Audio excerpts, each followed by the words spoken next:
Hey everyone, before the episode begins, I just want to give a quick warning that I'm going to refer to James Goldman as William Goldman for a long time in this episode, and then I will read his name correctly and realize I had been making that mistake the entire time. So when you start hearing me talk about William Goldman, don't freak out. I will find out that I am making a huge and common error about two brothers who are both very talented and both did very amazing bits of writing and unfortunately died 20 years apart from each other, and one of them is not the other one and the other one's not that one. So understand that I correct my error and I acknowledge my error and I beat myself up about it for a while in the episode. Rest assured. Otherwise, enjoy this conversation my child and I have about Evening Primrose by John Collier. So I'm going to try to keep these shorter than our usual episodes. That makes sense considering this story is 5 pages long. It's a quick one. It's a quick it doesn't spend a whole lot of time on extraneous details. No, it doesn't. It is absolutely awful and horrifying, though. Is it horrifying? I hate mannequins so much. But they're not real mannequins. Somehow that's worse. Then they become real mannequins. It's really kind of a story about manufacturing, about how to create a mannequin. Yeah, that's how mannequins are made, didn't you know? Yep, they're made by naughty people who break the rules. No, they're made from naughty people. I was going to say, they're made out of naughty people who break the rules. They're made by creepy mole people. Creepy ghouls. Yeah. Speaking of naughty people who break the rules, speaking of creepy ghouls, hey everyone, I'm Phil. And I'm Willow. And it's Del Toro time.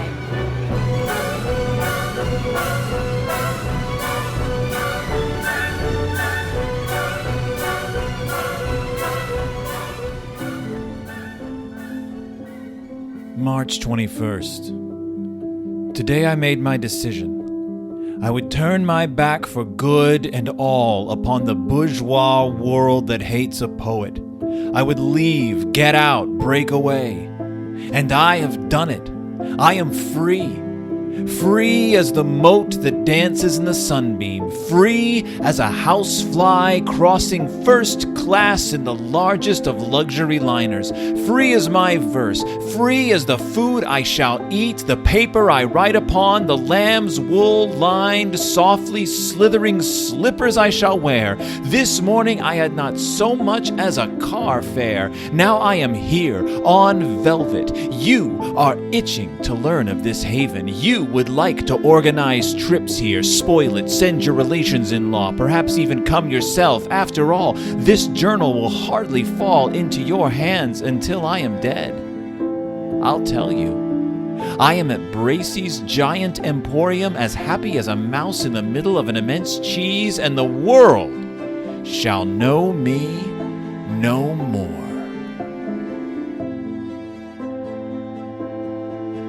Creepy mannequins. The Evening Primrose. Evening Primrose by John Collier. What can you tell me about John Collier? Anything? No. John Collier has this great quote that I found where he says, "I sometimes marvel that a third-rate writer like me has been able to palm himself off as a second-rate writer." He had a funny life. He wanted to be a poet. He was born born in 1901. He wanted to be a poet.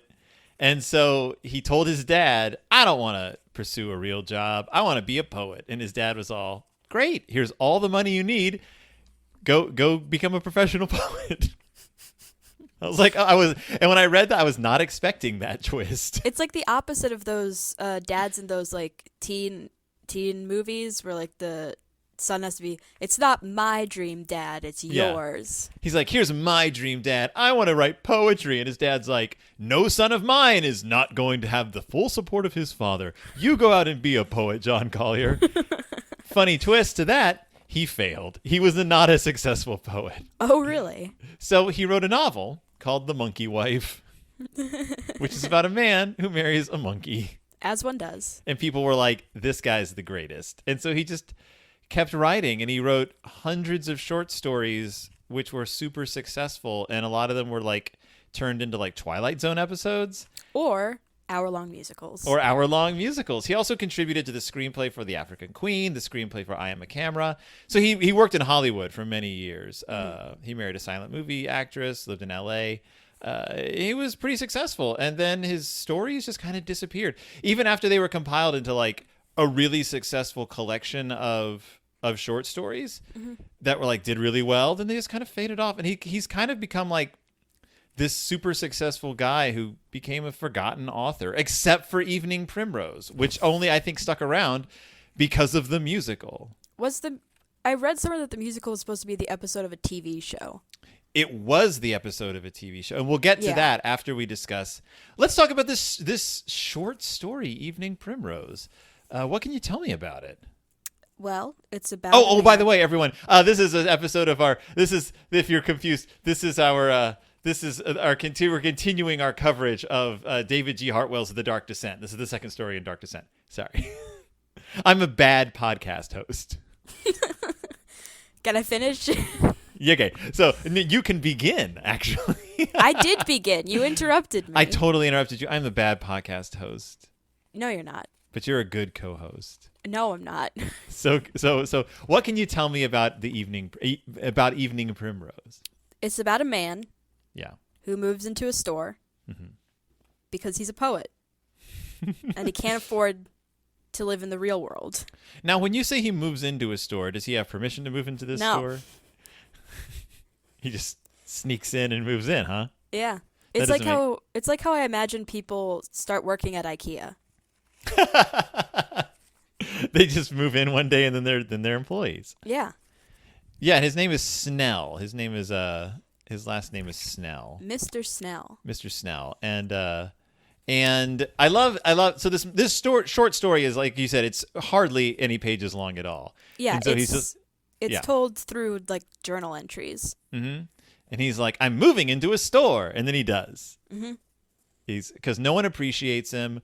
He's sick and tired of the world, and he figures he's got this great idea to move into a department store. He'll come out at night, he'll live off the department store, and then he'll hide during the day, and he'll have a great life, and he'll write poetry. He's as happy as a mouse in the middle of an immense cheese. Which is also what it's like being inside the slide at Chuck E. Cheese's. Although I think they don't have that anymore. When I was a kid, they did, and it was a giant block of cheese with a slide inside. Did you touch the rat? That's why they threw me out of Chuck E. Cheese. Chunky Cheese. They threw me out of Chunky Cheese because I touched the rat.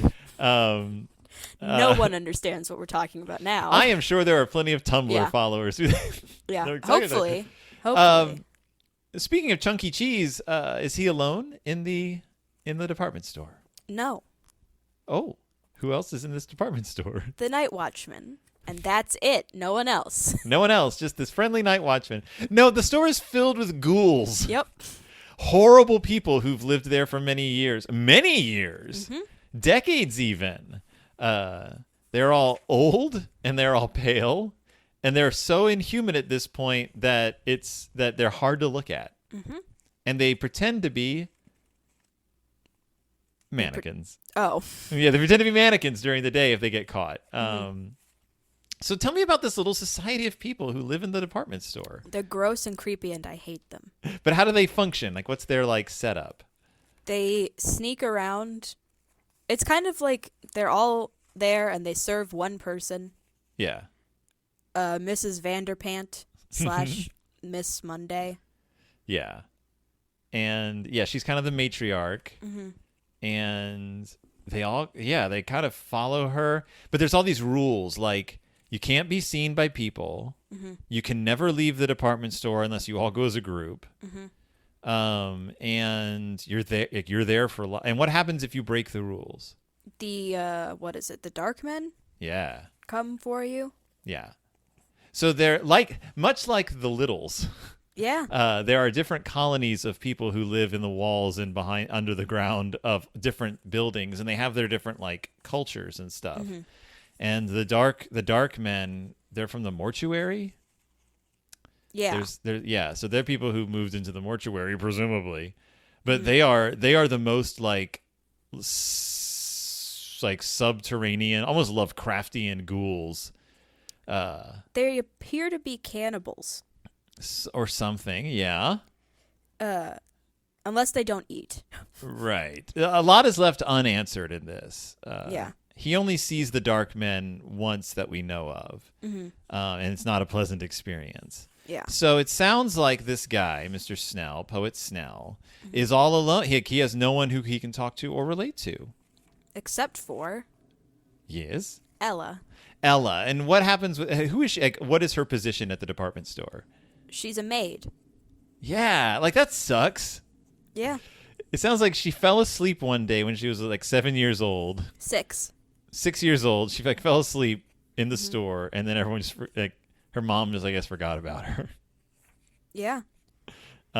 This is the in the 1980s. She would have simply moved into an empty apartment building and been found by the curmudgeonly landlord, and eventually adopted, along with her dog Brandon, and made friends with Cherry and Margot and Alan. But that is not. This is no Punky Brewster fantasy.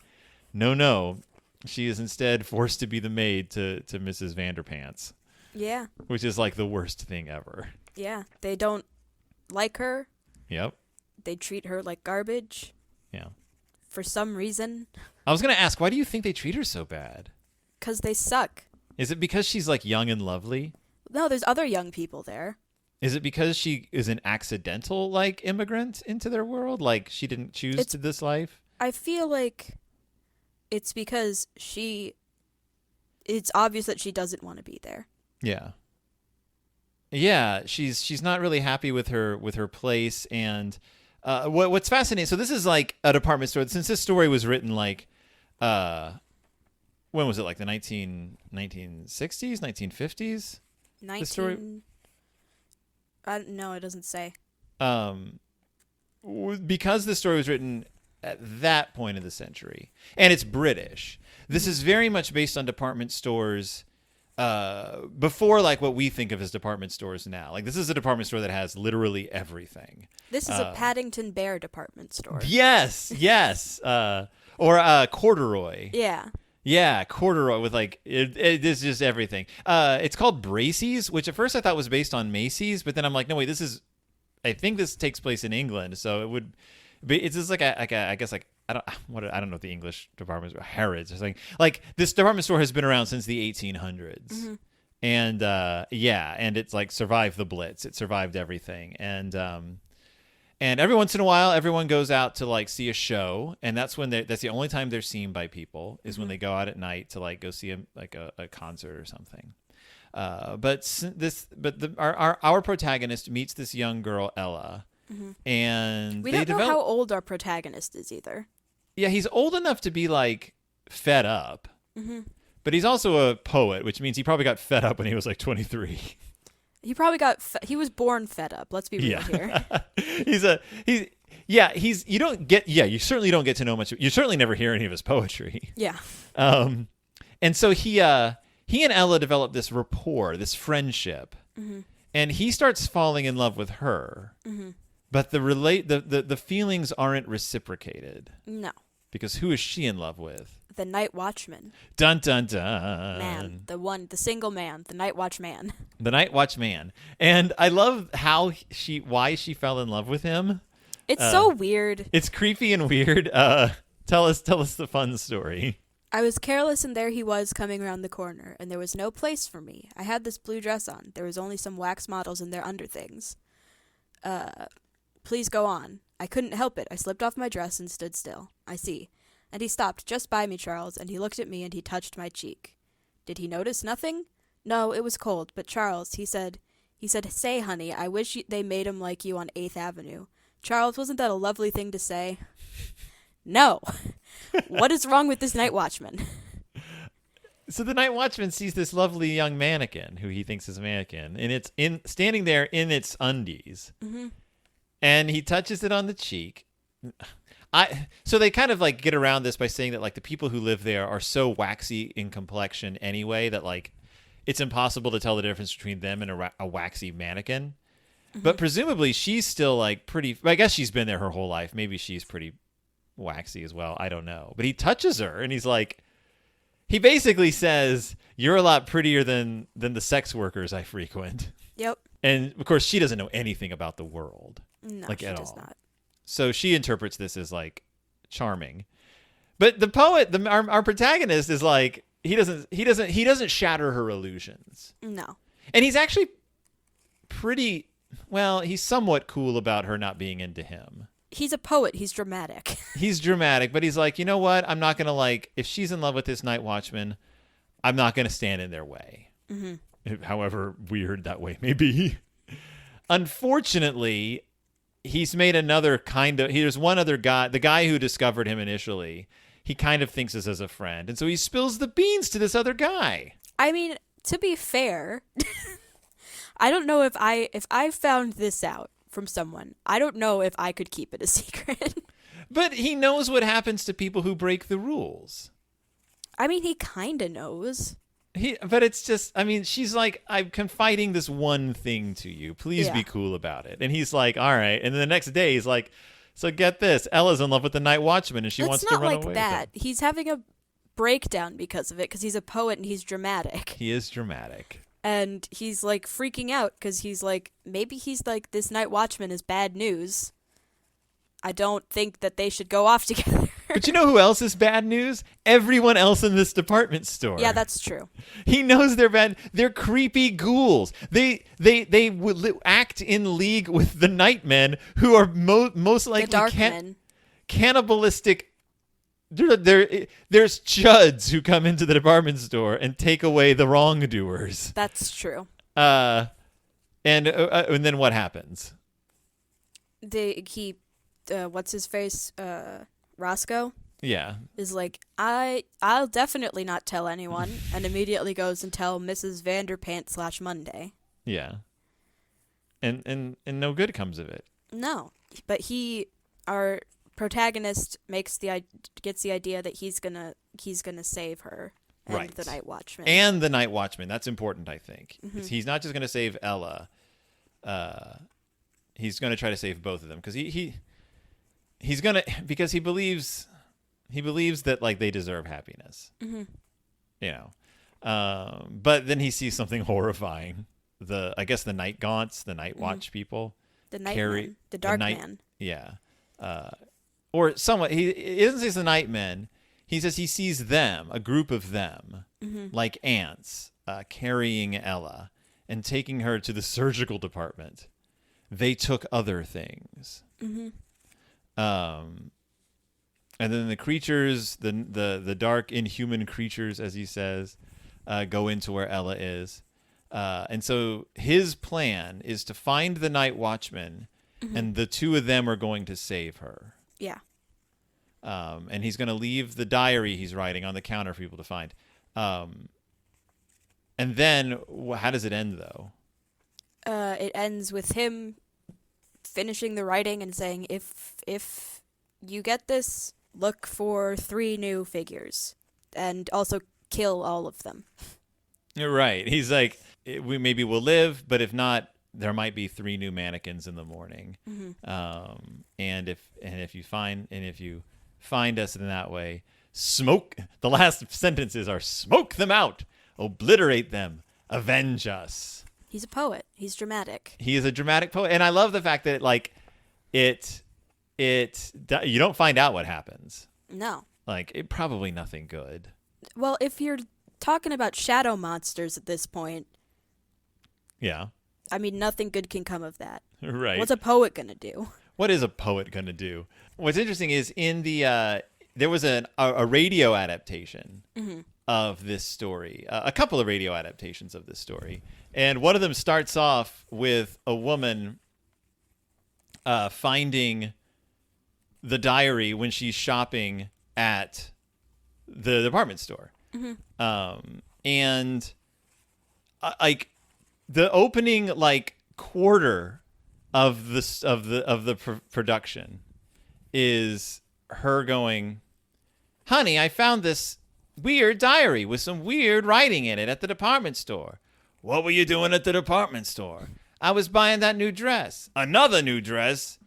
You buy so many new dresses? This is where all my money's going?" "Honey, if you'll just listen to me, I found this weird diary." "Who cares about a weird diary? You're spending all my money on new dresses. I can't believe I work so hard, and it goes on like that for like a long time before they even get down to the story of Evening Primrose. Sounds like the writer of that segment has some marital problems going on, or just couldn't flesh out the story enough, because it's a pretty poorly reviewed episode of that radio show. Mm-hmm. But before we move on to the next segment, let's just say, like, so you said this story was horrific. I hate it. You hate it. Why do you hate it? It's creepy and gross. It's supposed to be creepy and gross. But I don't it's hate a horror it. Story. I don't hate it. I really like the story. It just gives me that feeling, you know. Yeah, it's an icky feel. It's an icky story. It's not even like just the mannequin thing. It's just how creepy and weird everyone is toward this 19-year-old girl. Yes. Even the narrator is like, you're like, okay, dude, like, first of all, nothing is keeping these people really from just leaving. Yeah. Like, we don't know what happens if you try to leave and you get caught, you get turned into a mannequin. But if you successfully leave, do they come after you? Like, maybe, but that's weird. And like, he never plans to escape with Ella. Like that, he never gets that far, because she doesn't like him. And so I don't know. The whole thing is, there's all these little tiny twists and turns you don't expect, and then there's no real ending. Yeah. But they probably die. Yeah. Yeah. But it's, so I guess you can see like how it kind of just is kind of like a little Twilight Zone episode. Mm-hmm. Or I guess like you would see this story adapted in like a horror comic. Yeah. Yeah. That would be an interesting comic. It would certainly be an interesting comic. It would really make an interesting musical. Who was that guy from Umbrella Academy? I don't know which guy from Umbrella Academy. The kid who was in love with the mannequin. I don't know names. Why are you asking me? I'm no Gerard Way fan. I never traveled the dark circus. What? Or whatever. The Black Parade? The Black Parade. I never listened to no My Chemical Romance. I'm too old for that. What do I know of the Umbrella Academy? Number 5. Yeah. What about it? Reminds me of the Night Watchman. Reminds me of him. Oh, I see. Very good. I wanted to bring that up earlier, but you kept talking.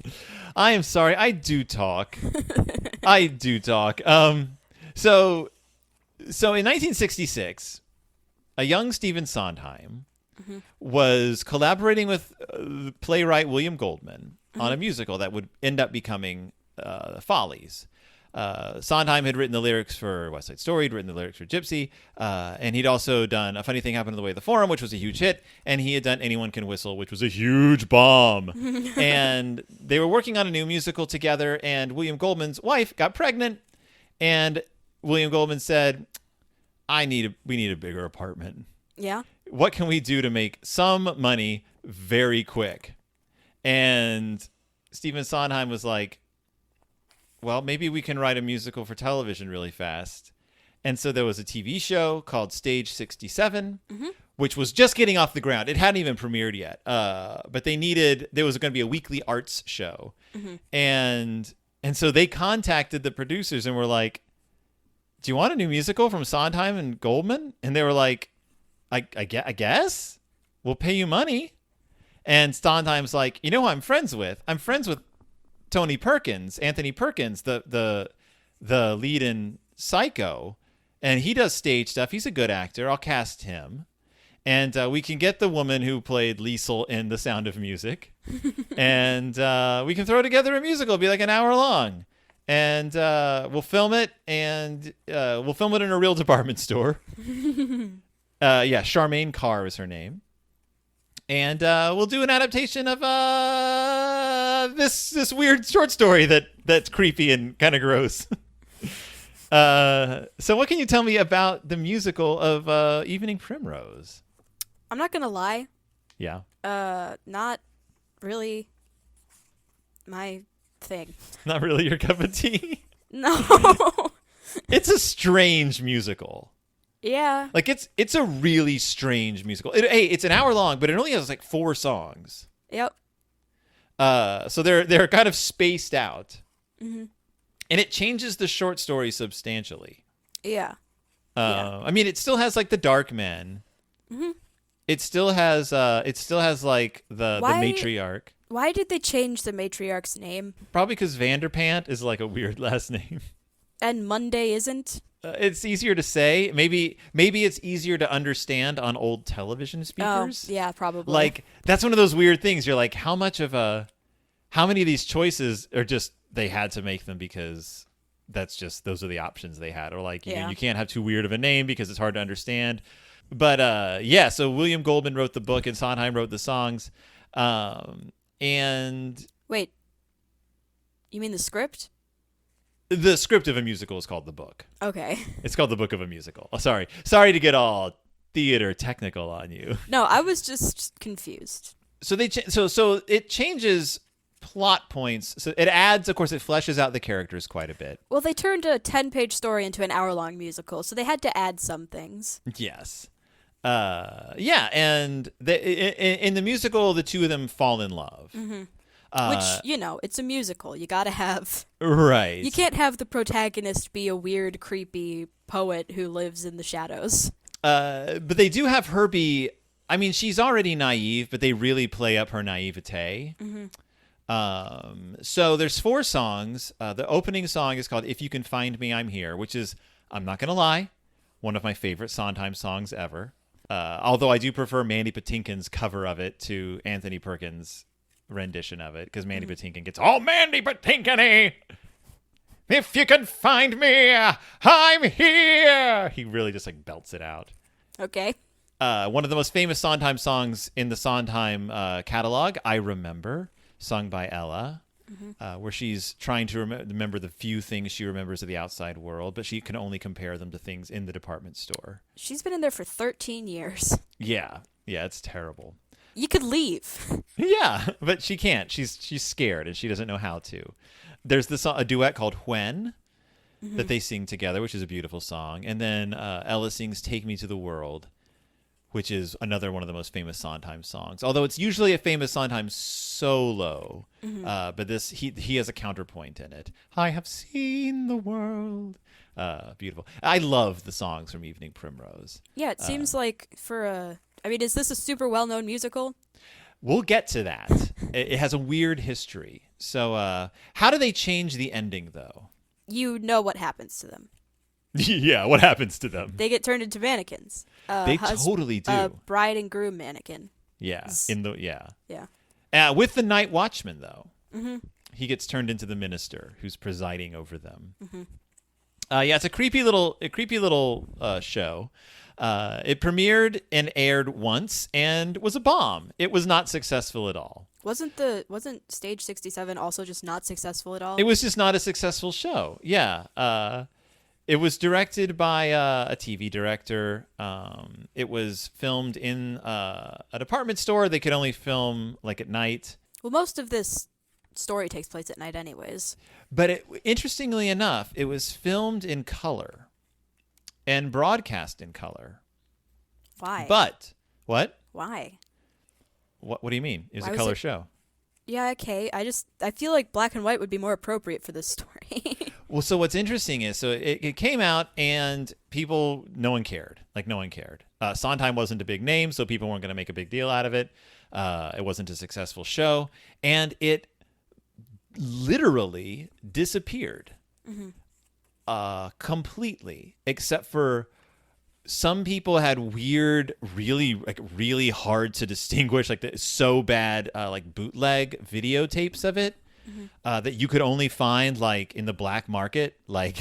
You had to be in the know, and then I had seen that before, and you could not tell what was happening on screen, much of the time. And then in 2010, a 16 millimeter copy was just discovered in black and white. Oh my God, someone found it.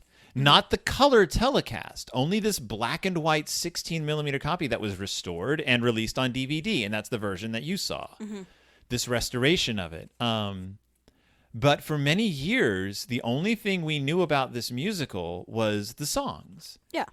And Mandy Patinkin and Bernadette Peters recorded the 4 songs for one of Mandy Patinkin's solo albums.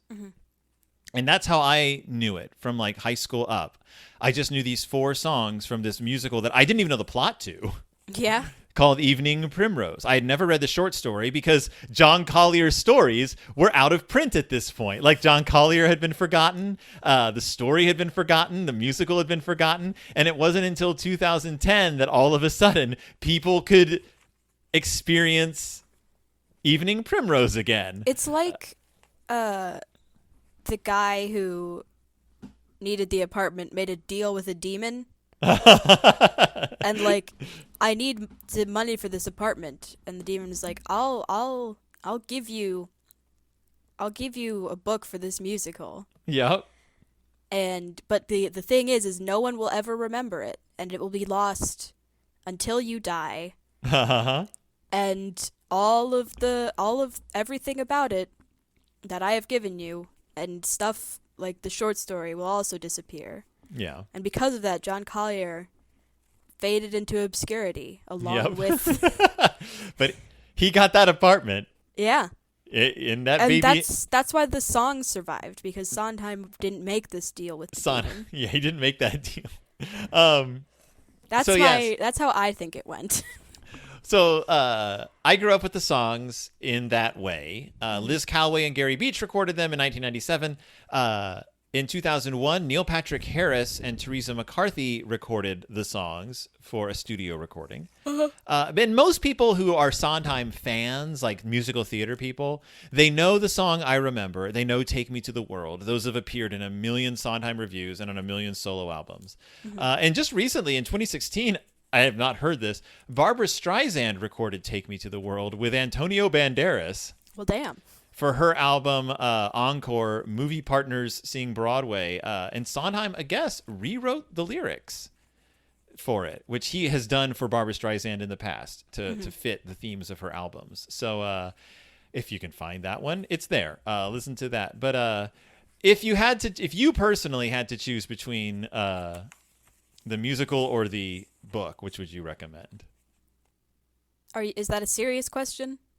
If you could choose the short story or the musical, what would you recommend? The short story. Okay, I'm just checking. I don't know which one. I like the short story, but as far as musical theater history goes, I find the musical fascinating. Anthony Perkins is not much of a singer, unfortunately. He sells the songs, but he can't belt them out like I believe the opening should be sung. So I recommend listening to Mandy Patinkin and Bernadette Peters tear them apart. What's funny, though, is that a few of the songs have recently gotten a lot more play because they were on the Stephen Sondheim 90th birthday show that came on where all the people were performing from their living rooms because of COVID. Yeah.